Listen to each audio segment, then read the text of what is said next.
학은복음화 5과입니다. 예루살렘의 멸망.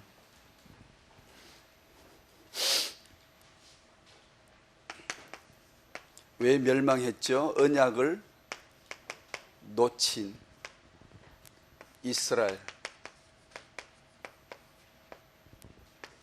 그 결과로 예루살렘은 멸망했다라는 비보입니다. 비극적인 기록이죠. 언약을 놓쳤고 그 결과 예루살렘은 멸망했다는 겁니다. 그러므로 지금 우리가 찬송 드린 대로 그 언약을 놓치지 않아야 되겠죠. 그 언약을 정말 언약으로 알고 소중히 여길 줄 알아야 되겠는데, 이 말씀을 보고 첫 번째 생각은 정말 언약은 놓치면 안 되는구나. 두 번째 생각, 언약을 안 놓친 사람이 누가 있을까? 나는 언약을 정말 안 놓치는 건가? 나는 정말 언약을 안 놓칠 자신이 있는가? 기독교는 언약을 놓치지 않았을까? 지금 이게 이스라엘 얘기일까? 우리 인간은 불신자 말고 이스라엘, 예루살렘, 예수 믿는 요즘으로 말하는 기독교, 예수를 믿고 하나님을 예배하는 자들. 그래서 두 번째 생각이 떠오르더라고요. 기독교는 망하게 돼 있구나. 멸망할 수밖에 없겠구나. 언약을 안 놓칠 수가 있어야지. 언약을 놓칠 수밖에 없는데, 그래서 이 말씀을 보다가 첫 번째로 언약 되신 예수, 더욱 사랑, 이렇게 할 수밖에 없는데, 이 언약 되신 예수 그리스도가 절대하고 유일하고 영원하신 분이구나라는 것을 다시 한번 고백하게 되어지고, 두 번째는 역사 공부가 되더라고요. 이 언약을 놓친 이스라엘이 그 결과 멸망했는데, 이들이 누구냐 하면 다윗의, 솔로몬의 후손들입니다. 쭉 계속 망했습니다. 다윗의 후손들, 솔로몬의 후손들이 계속해서 망한 기록이에요.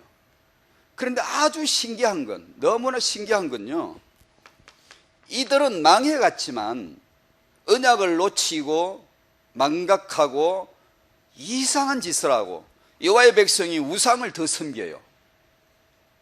근질거려서 못 견디나 봐. 예수를 알았는데 오히려 더 우상이 더 친근해지는 게, 더 가까워 가지는 거예요. 이제 쟤들 보풀해요. 그 얘기가 아니고 지금 이게 우리 기독교 얘기거든요. 우리는 지금 사람이 주인공이 돼 있잖아요. 그런데도 불구하고 이런 다윗의 후손들, 솔로몬의 후손들이 이렇게 망해간 얘기가 쭉 나오는데도 마태복음 1장 1절에 16절에 보면 하나님은 쭉 역사해 오고 계셨더라고요. 예수 언약은 예수께서 친히 성취를 쭉 해오고 계셨다는 걸 보여줬어요.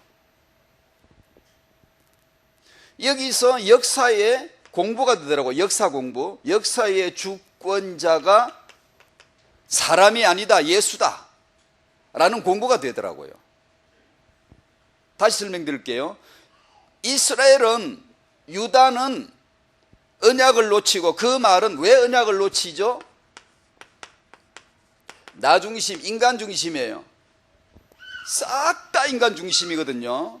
예수보다 사람 얘기를 더 하고, 예수보다 나의 행복이 더 중요하고, 내 행복을 위하여 예수를 믿을지언정 나를 위한 것이죠. 이렇게 돌아가지 않을 사람이 단 한 사람도 없어요. 한 사람도, 한 단체도 없다니까요. 그래서 언약을 놓치는 건데, 그 결과로 멸망하는데, 멸망함에도 불구하고 멸망하니까 제 생각이, 언약은 정말 절대 중요한 것인데 그 예수 고백을 오늘도 해야 되는구나. 예수님 사랑합니다, 예수님 믿습니다, 예수 아니면 안 됩니다, 예수 아니면 저는 아무것도 아님을 알게 하여 주시옵시고, 이 고백을 안 할 수가 없어요. 왜냐하면 전부 다 헛되거든. 다 망하거든. 유다도 망했어요. 예루살렘도 망했다나 이 말은 싹 다 망했다는 뜻이에요. 예루살렘도 무너졌는데 안 무너질 사람이 어디 있냐 이 뜻이거든요. 쟤들은 무너졌대요. 우리는 언약 잡고 있대요. 아니, 그 뜻이 아니에요.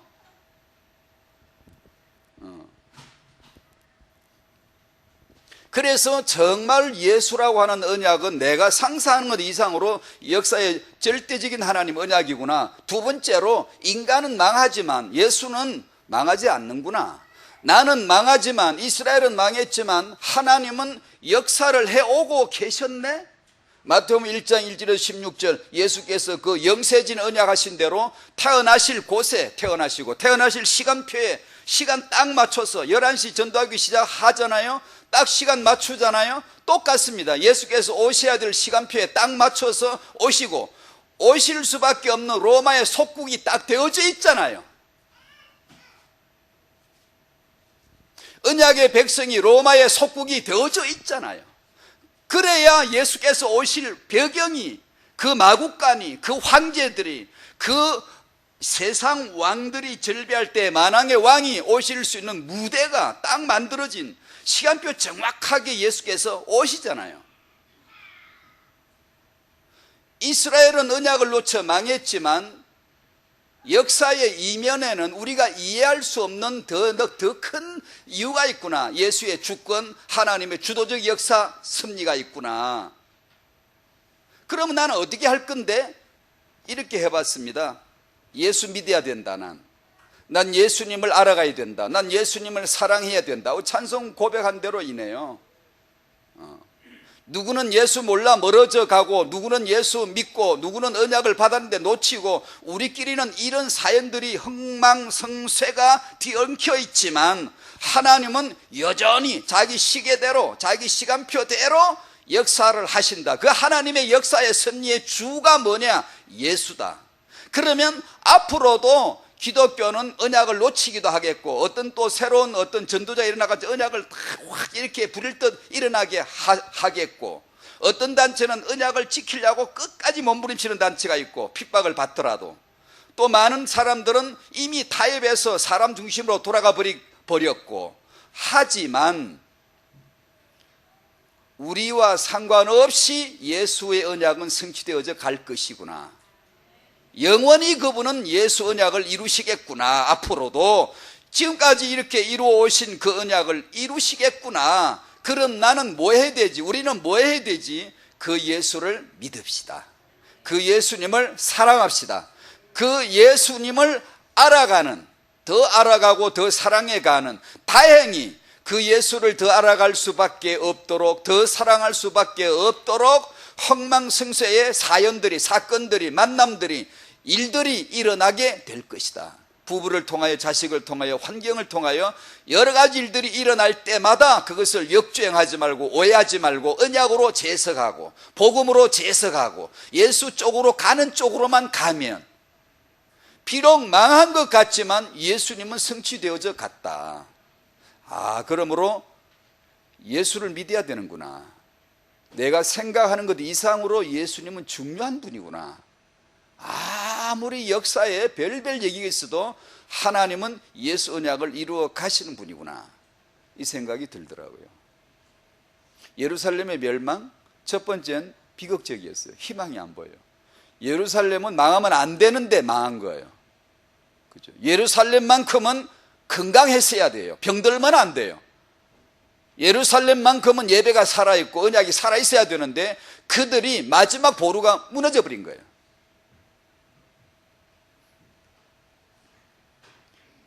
이 세상 역사는 암울할 수밖에 없다. 하지만 오직 희망 하나는 하나님이다. 하나님의 주권이다. 예수시다. 그분은 지금도 살아 역사하시고 자신의 언약을 자신이 스스로 이루어내신다. 그러면 우리가 할 일은 뭐냐? 그 예수를 아는 거예요. 그 예수 아래 붙어 있는 거예요. 떠나지 않으려고 하는 거. 최소한으로 그런 신앙 고백을 하면서 예수님 바라보는 거, 신줄로 믿습니다. 그 생각을 오가에서 했네요. 히브리서 4장 12절 말씀 잘 아시죠? 우리가 이 말씀을 오늘 본문으로 한번 같이 나누고 싶습니다.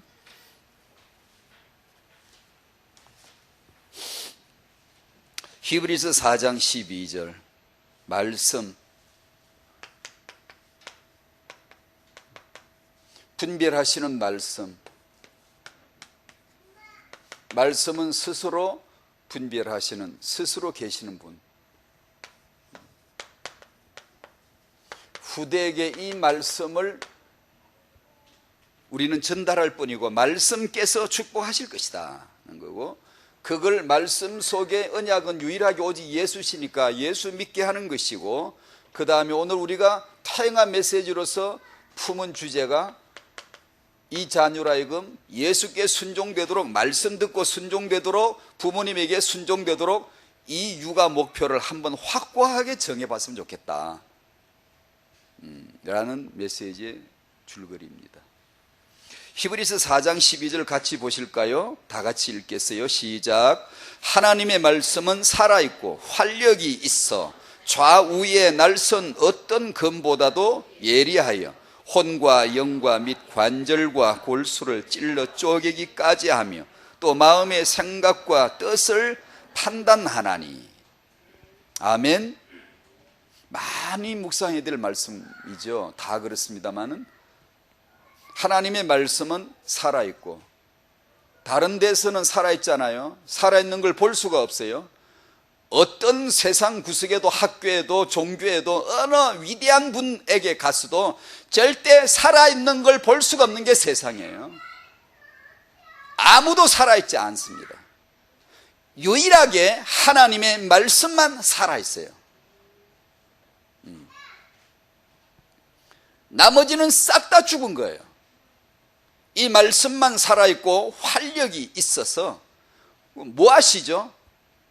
우리를 말씀대에다가 딱 올려놓고 투명하게 빛으로 찍어버립니다. 훑어 가버려요. 내 영과 혼과 육과 관절 골수 이 모든 존재를 훤하게 판단해버립니다. 찍어버려요. 분별해버려요. 말씀이 나를 읽어버립니다. 분별을 싹 다 해서 성분이 뭔지, 존재가 뭔지, 과거가 뭔지, 현재가 뭔지, 미래가 뭔지, 인간이 뭔지 내가 알지 못했던 정보들을 주르륵 화면의 스크린에 띄워버립니다. 말씀이 나를 착 읽어내서 띄워버립니다. 그걸 보는 순간 인간은 언젠가 한 번은 이걸 봐야 되거든요. 내가 나를 모르잖아요. 아무것도 몰라요. 왜냐? 죽은 나를 어떻게 알겠어요? 이 살아있고 활력이 있는 이 하나님의 말씀에 이 말씀대에 올라가서 한 번 나를 비추어지고 나면 드디어 압니다. 이걸 알 때 드디어 인간은 참된 자유가 있고 해방이 있고 깨달음이 있고 부끄럼 없이 담대하게 자기 죄를 털어놓아 버릴 수가 있어요. 안 그러면 죄를 고백이 어려워요. 죄도 모르거니와 알아도 숨겨버리지 회개 못합니다. 그러나 이 말씀께서 나를 읽어버리면, 드러내 주시면은 담대하게 죄를 고백하기 시작해요. 자유스럽게 고백하기 시작해요. 나는 죄인입니다. 나는 추악한 죄인입니다. 나는 마귀를 떠난 죄인이에요. 나는 원죄 아래 있어요. 저주 아래 있어요. 난 마귀의 자식 노릇을 했어요. 지금도 그렇게 살고 싶은 마음이 아주 굴뚝 같아요 라고 하는 자기도 몰랐던 자기 본성이 드러나기 시작하는 거예요. 나는 오직 예수 외에는 믿을 리가 없어요. 오직 예수만 믿지 않으면 전 절대 아무 소망이 없어요 라고 하는 이 진실된 고백을 만들어내는 이가 바로 이 살아있는 하나님의 말씀이에요. 반드시 이 말씀이 한 번은 우리에게 임해야 돼요. 역사를 해야 돼요. 그래야 알아요. 그때부터 알아요. 나는 그리스도와 함께 십자가에 죽어야 할 자이구나. 내가 입이 만 개라도 할 말이 없지. 맞아, 죽어야 싸지. 나는 저주받아야 싸지. 오직 예수의 피 아래서만 나는 살 수가 있어. 나는 내 의의는 없어. 내 자랑은 없어. 나는 아무것도 없는 거야. 누가 나를 뭐라 그래도 그게 맞는 거야. 나는 오직 예수만 자랑하고 예수만 나타낼 뿐이지 그 외에는 아무것도 없어 라고 하는 이 진리가 고백되어지게 할 수 있는 유일한 근거가 이 살아있고 활력이 있는 말씀이 내게 척 임할 때예요. 그렇지 않으면 인간은 하나님 노릇을 그만두지 않아요. 절대 그만두지 않아요. 절대로 그만두지 않습니다. 그 언약을 놓치죠? 망하죠.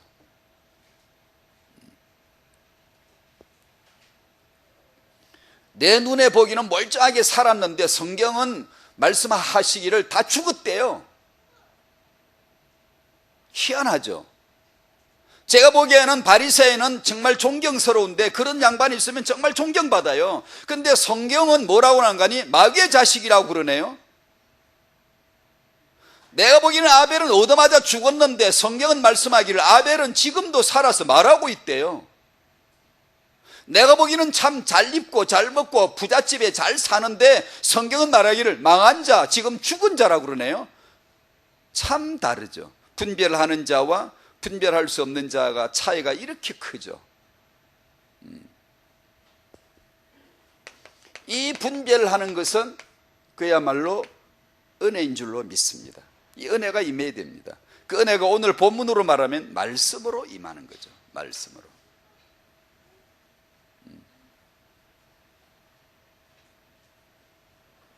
정말 이 말씀이 이렇게 살아있구나, 이렇게 움직이시는구나, 스스로 일하시는구나 라는 영적 경험을, 이게 구원입니다. 구원. 이게 구원 받을 때 이게 이루어지거든요. 그럴 때 우리는 놀랍니다. 하나님의 말씀은 살아있고 활력이 있어.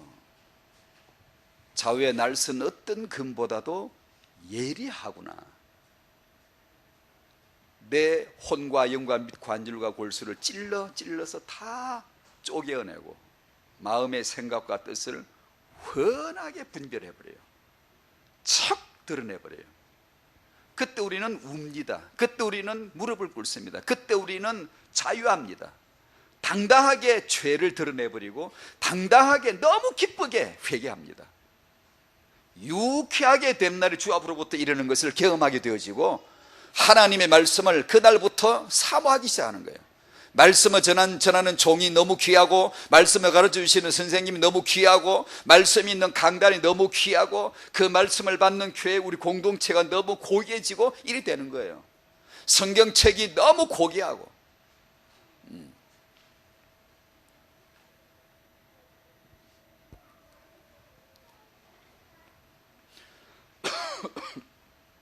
인간은 하나님의 피조물임을,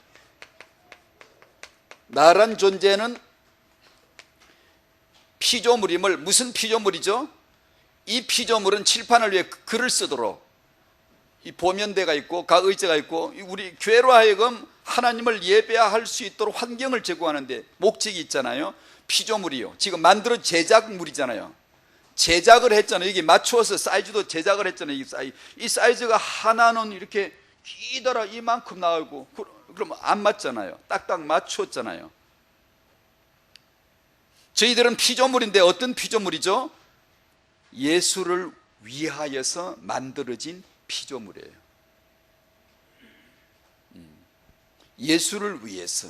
그걸 다른 말로 형상이라 그러죠.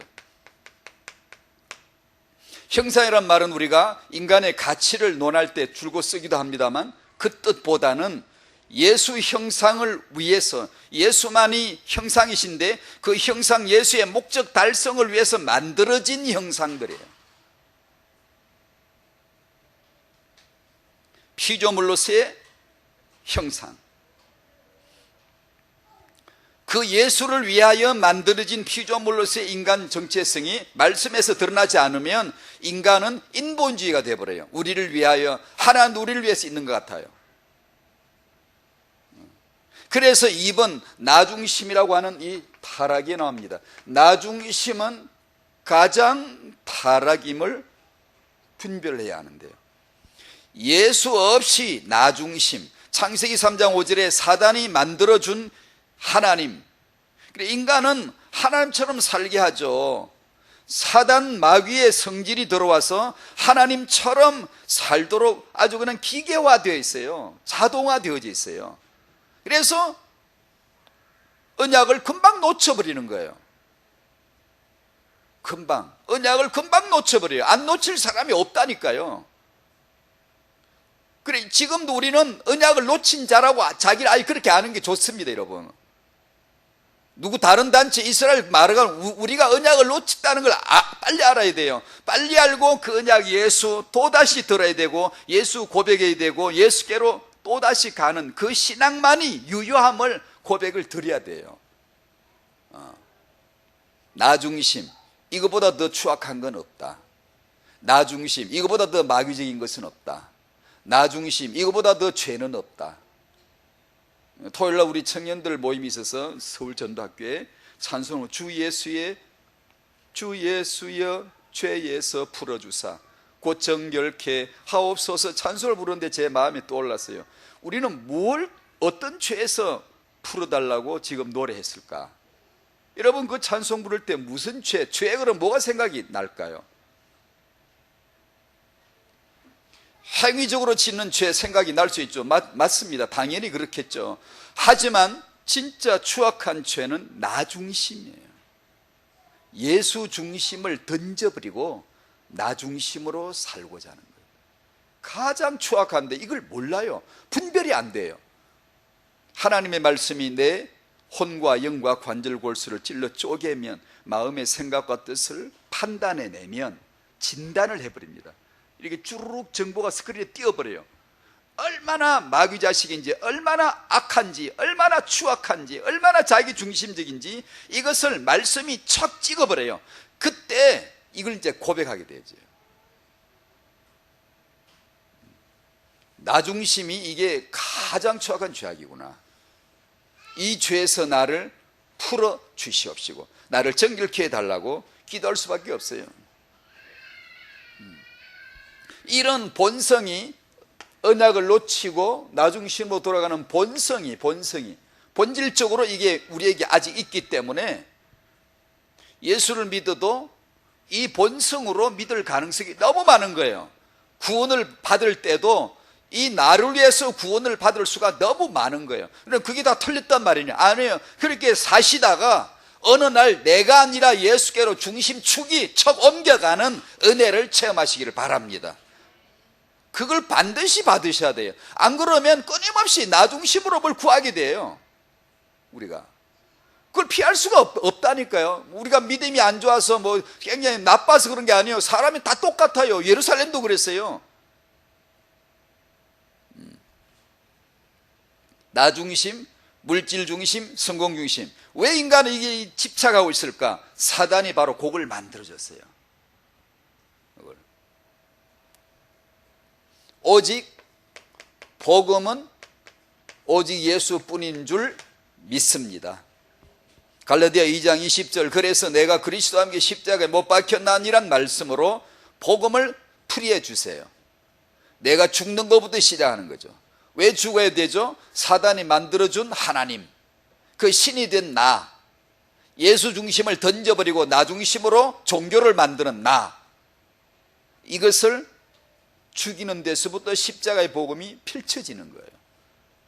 종교와는 정반대죠. 종교는 절대 이러지 않습니다. 인간을 위합니다. 인간을 행복하게 해야 돼요. 뉴에이지 메시지, 인간을 행복하게 해야 됩니다. 인간 중심으로 격려하고 독려하고 모든 축복을 다 할 수 있어요. 안 속을 수 있어요? 언약을 놓칠 수밖에 없어요. 그래서 나는 날마다 그리스도와 함께 죽고 나를 부인하고 오직 예수뿐입니다. 예수님만 그리스도이십니다라는 고백을 해나가야 되고 해나갈 수밖에 없도록 우리에게 인생사가 복음적으로 재해석을 하게 되면 그런 내용들이 늘 절비합니다. 늘. 그래서 심령이 가난하고 늘 애통하고 줄인 마음이 있고 그런 마음으로 하나님 앞에 나아갈 수밖에 없도록 만드세요. 이걸 영적 근심이라고, 하나님의 뜻대로 하는 근심, 날마다 있기를 축복합니다. 아니 있는데 그걸 그렇게 복음으로 해석을 해줘야 돼요. 안 그러면 육신 근심 쪽으로 확 역주행을 해버려요. 그냥 혼자 앉아 걱정하고 근심하고, 아니요, 그러지 마시고 예수 붙드는 쪽으로 근심하시길 바랍니다. 그러면 사는 거예요. 살아나는 거예요. 자꾸 내 중심, 내 영혼이 살아나요. 하루 오늘 24시간 중에도 그 예수 이름을 무수히 부르셔야 돼요. 그 주님 생각하셔야 돼요. 건물 보면 예수 생각, 교회 모이면 예수 생각, 타영하면 예수 생각, 찬송하면 예수 생각, 하늘 보면 예수 생각, 물 마시면 예수 생각, 남편 보면 예수 생각, 아내 보면 예수 생각, 자식 키울 때 예수 생각. 예수와 관계없는 건 하나도 없다는 거예요. 다 만물이 다 예수에게서 나오고 만물이 다 예수로 말미암아 있고 만물이 다 예수를 위하여 창조되었다는 거예요. 맞죠, 그죠?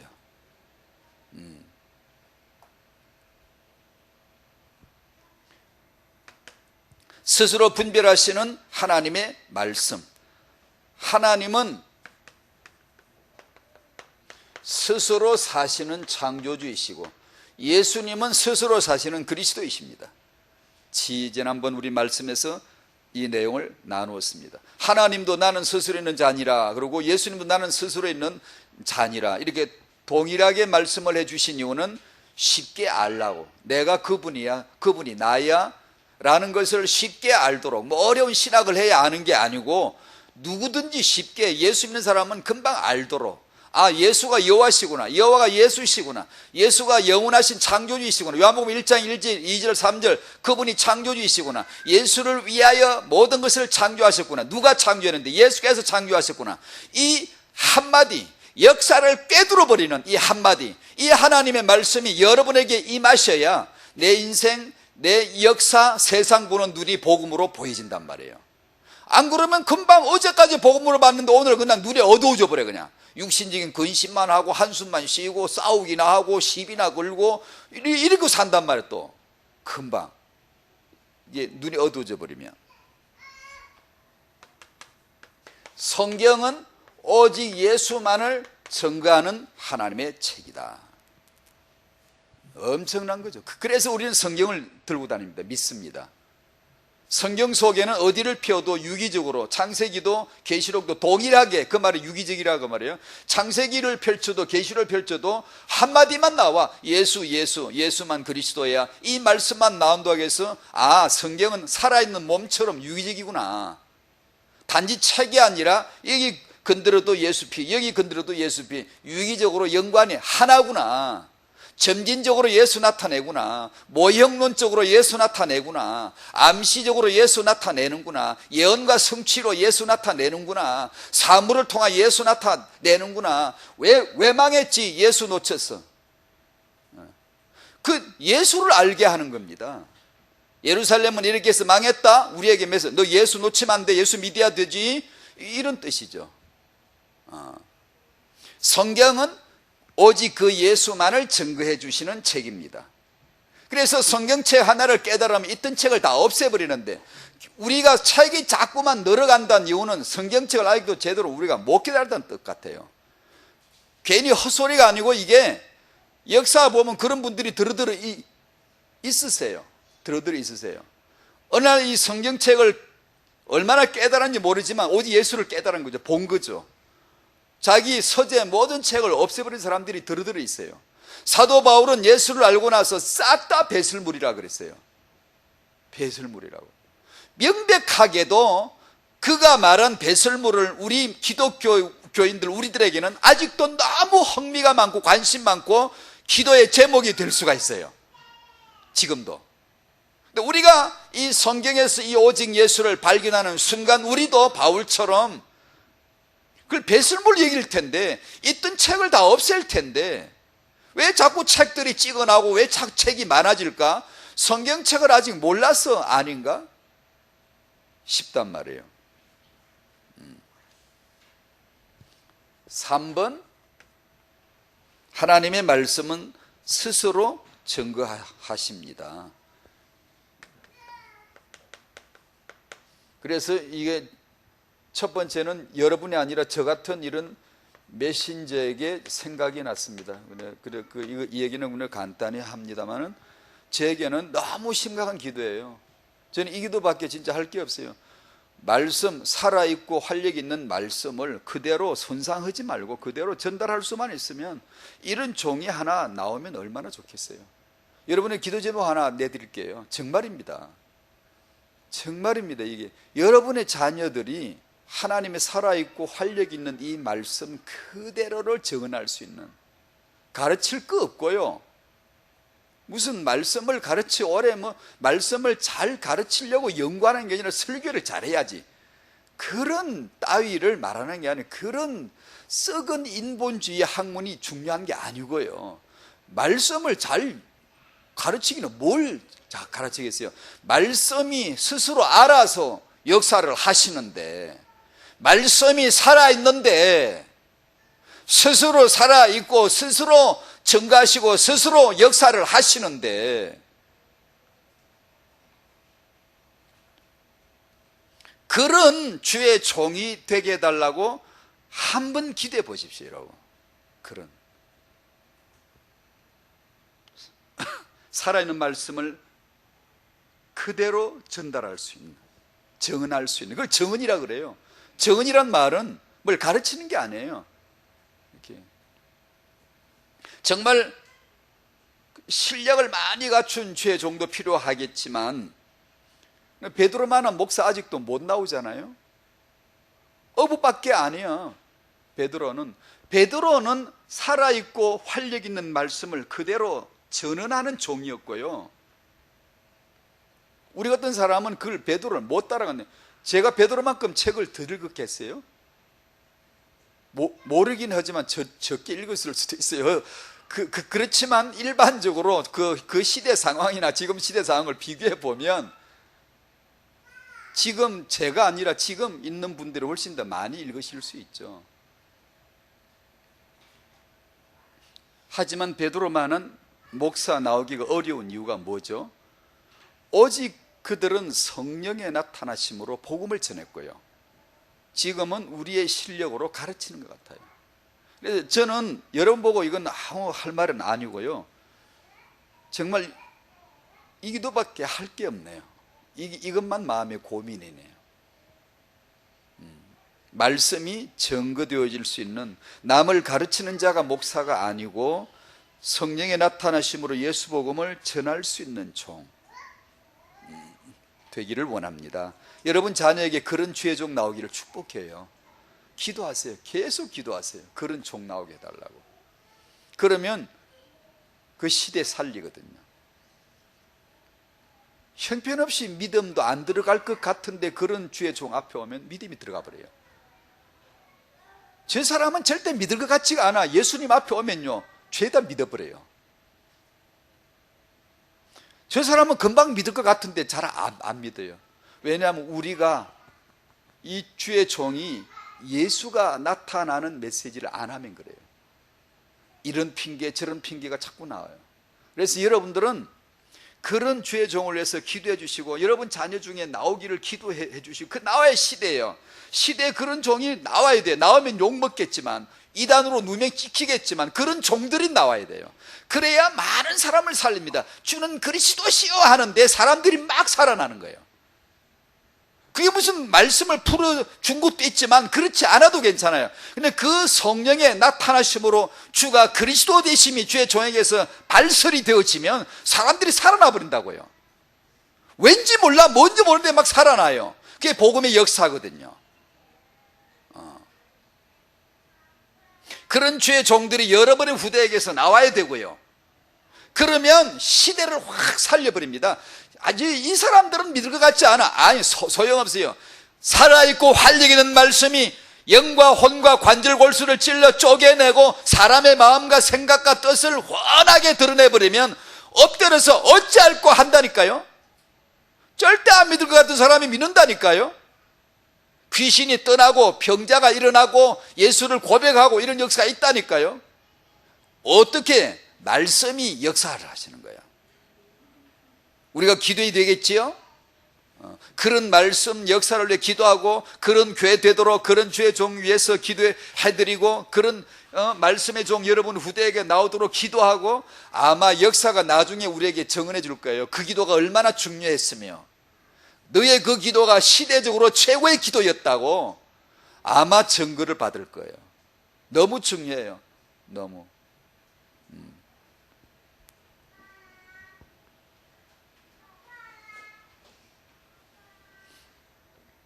후대 축복, 말씀이 축복하시게 하는 양육되어지길 바라고, 예수 믿는 자녀로 양육되길 바라고, 말씀에 순종하는 자녀, 부모님에게 순종하는 자녀로 양육하는 것, 이것을 양육의 목표에 탁 집어넣었으면 좋겠다. 어릴 때 순종을 배우지 못함으로 자녀는 평생 고통당하고 평생 부모는 보복당할 수가 있는 거죠. 이 문제는 지난주와 더불어 명제를 던지는 것이고 누구에게도 쉽지 않은 주제예요. 누구에게도 이건 쉽지 않고 누구도 피할 수가 없는 주제이고, 그리고 너무 가벼이 취급해서도 안 되고 너무 진지하게 해도 안 됩니다. 너무 심각하게 깨달으려고도 하지 마십시오. 너무 막 심각하게 가서 오늘부터 가가지고 애를 내가 복종으로 잡아놔야 돼 해가지고 그러지도 마십시오. 이 문제를 차근차근히 피하지 마시고 한번 직면해 보시기를 바라고, 확고한 양육의 목표점 하나를 찍어 보기를 바라는 마음에서 이걸 제안을 하는 겁니다. 아이가 부모의 말을, 어릴 때부터 부모의 말은, 엄마의 말, 아빠의 말을 무시하는 태도는 절대 길들이지 못하도록, 절대 무시하지 못하게 할 육아의 목표를 딱 정해놔야 돼요. 이걸 우리가 정해놓지 않으면 그냥 한 번, 두 번 지나가 버리게 되고, 아이와 맞서서 싸움질이나 하고, 아이 말을 받아서 권위가, 아빠 엄마 권위도 아이와 더불어 비슷해지가 같이 싸우긴 하고 말싸움을 하고, 이제는 엄마가 아무리 위협을 해도 너 그러면 너 맞아? 라고 해도 이제는 하든가 말든가. 아빠가 소리쳐서 좀 조용히 하란 말이야 해도 들은 둥 마는 둥. 왜냐? 이미 숙달이 돼버렸고 그 환경에 이미 익숙해져 버렸고 이제는 그 말이 아무 소용이 없다는 걸 알고 있기 때문에 우리가 자녀들로 하여금 불순종하도록 가르친 셈이죠. 절대로 이 아이가 부모의 말은 무시할 수 없도록 해야 한다라고는 확고한 원칙을 처음부터 세워놓지 않았기 때문에 그냥 소리만 지를 뿐이지, 그냥 야단만 쳤을 뿐이지 전혀 부모의 권위는 먹혀들지 않게 된다는 거죠. 그런 폐단을 막기 위해서 태영아 때부터 이 복종 주제는 심각하게 포럼을 해보셔야 돼요. 더 아이가 크기 전에 이걸 어떻게 할 것인가, 그리고 경험담들을 많이 들어보시고 서로 나누셔야 돼요. 자녀는 부모에 의해서 순종해야 한다라고 하는 양육 결정을 부부가 내리셔야 된다는 거예요. 처음에 말씀드린 대로 이걸 우리가 소홀히 하면 자녀는 평생 고통당해요. 권위 아래 복종 못하는 자기 자신은 늘 불안하고 늘 불행해요. 늘 고통을 당해요. 어딜 가도 고통을 당해요. 그리고 부모는 보복당하죠. 그 대가를 보복을 당하게 돼요. 계속해서요. 그래서 이 문제는 예사로 하시면 안 된다는 거죠. 지난번에 어떤 엄마께서 책 이름을 물어봐서 알려주기도 했는데, 예전에도 이런 예를 들기도 했고 또 이 책에서 인용하기도 했었고요. 부모들의 그 양육의 원칙을 세워놓지 않았기 때문에 이제는 아이들이 무슨 말을 해도 듣지를 않는 거예요. 통제가 안 되는 거예요. 그걸 너무나 안타깝게도 우리들이 그렇게 만들어버린 거예요. 그래서 태영 유 시기를 거쳐 빠져나오는 시기에 자의식이 강해지고 이제는 그걸 부모의 권위 아래 복종시켜야 될 때가 그때쯤 이렇게 다가오고 이렇게 이미 이제 되어져 왔을 적부터 부모는 미리 준비하고 있다가 이 아이를 무슨 일을 하든지 무슨 짓을 하든지 그건 상관이 없는 것 같아요. 제가 다음 주도 이 얘기를 좀 소개를 해드릴지 모르겠습니다만 뭐 사람마다 다 다르더라고요. 어떤 엄마가 예를 들어 아이 말을 경고를 몇 번 했는데 몇 번 해도 말을 듣지 않았을 경우 엄마가 아이 뺨을 갈긴다고 그래 보세요. 아마 이 옆에서 보면 깜짝 놀라겠죠. 애를 말 안 듣는다고 뺨을 휙 갈겨. 그러나 그렇게 속단할 일이 아니에요. 그 엄마는 너무 훌륭하게 아이들을 키웠어요. 그러니까 뺨을 때리는 그 하나만 가지고 판단하면 안 돼요. 어떤 원칙 하에서 그걸 했는가, 어떤 부모의 결연한 태도, 절대로 아이에게는 이거는 안 돼 라고 하는 너무나 확고한 결의, 물러설 수 없는 부모의 마지노선, 그것이 원칙 없이 부모의 감정을 따라 뺨을 때린 게 아니고 너무나 확고한 양육의 원칙 때문에 물러설 수 없는 육아 원칙을 가지고 아이에게 그렇게 한 것이라면, 그렇게 해서라도 아이에게 따끔한 넘지 못할 선을 가르쳐 주는 것이죠. 그렇게 훌륭하게 키운 분들도 있어요. 뺨을 하나도 안 때렸지만 아이를 너무나 사랑했지만 복종을 가르칠 수 없는 많은 부모들이 있어요. 아이들이 부모의 권위를 전혀 인정하지를 않게 되어지죠. 그런 문제, 이 주제를 부모의 말이 권위가 될 수 있도록 한번 고민해 보십시오. 지금 아이를 키우는 분들에겐 아주 중요한 적절한 주제일 거예요. 이게 포기하지 마시고 한번 기도해 보시기를 바라고요. 자녀의 불순종으로 말미암아 현재 고통당하는 부모들 많아요. 그런 분들에게 위로드리고요, 기도해 보십시오. 그 언약을 놓침과 멸망이 오히려 예수께로 나를 데려갈 수 있는 절호의 기회일 수 있어요. 기도하신다면, 그 아픔을 가지고 엎드려 기도하시고 주 예수 이름을 끊임없이 부르신다면 알게 될 거예요. 내가 지금 몰랐던 어떤 지점에 도달할 거예요. 그 언약 앞으로, 그 위로 앞으로, 그 하나님의 소망 앞으로, 하나님에게 끝까지 이 자식을 두고 소망을 품을 수 있는 부모의 마음을 주실 거고요, 그 아픔 가운데서도 희망을 놓지 않게 하실 걸 전 믿어요. 그러니까 끝까지 기도를 하셔야 돼요. 그리고 지금 타영아나 임신부나 앞으로 양육을 계획하고 있는 분들은 이 주제를 지금부터 실전으로 생각하고 준비를 해 놓으시고요, 여러분의 자녀는 말씀께 순종하고, 말씀께 순종을 어떻게 하죠? 그건 나중에 자기 알아 할 일이고, 어려서는 부모에게 순종하는 것으로 가르치는 것이죠. 그렇죠?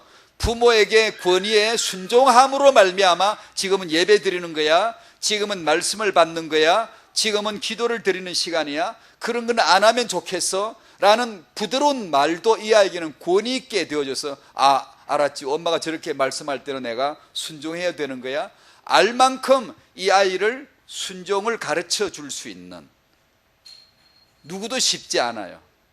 누구도 누구를 보고 뭐라 할 수 없어요. 다만 이 주제를 전체가 우리가 공유하면서 한번 꼭 기도하시고, 렘넌트들이 이 말씀 앞에 순종하는 법을 어릴 때 부모 아래서, 가정에서 배울 수 있도록 했으면 참 좋겠다.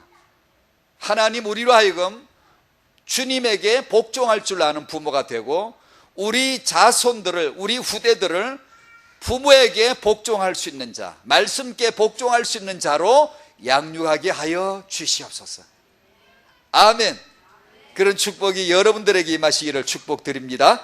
감사합니다. 하나님, 이 말씀대로, 이 기도대로 하나님이 임하시고 역사하여 주셔서 우리 모두로 하여금 예수만 그리스도이심을 알고 복종하며 우리 자손들을 그 복종할 줄 아는 자녀로 양육할 수 있는 지혜와 힘을 하나님이 허락하여 주시옵소서. 살아있고 활력 있는 말씀으로 나를 비추시고 우리 양육을 비춰주시고 후대들을 비춰주시고 이 시대 RUTC 시대 렘넌트 비전 서밋의 비전을 비춰주시고 말씀 앞에 오늘의 주제가 이루어질 수 있도록 응답으로 보여지도록 역사하여 주시옵소서. 우리 후대들 참으로 주 예수 그리스도 알고 살아있는 말씀을 그대로 전달할 수 있는 복종하는 종, 말씀의 종, 렘넌트들로 일어나게 하여 주시옵소서. 예수님의 이름으로 기도하옵나이다. 아멘.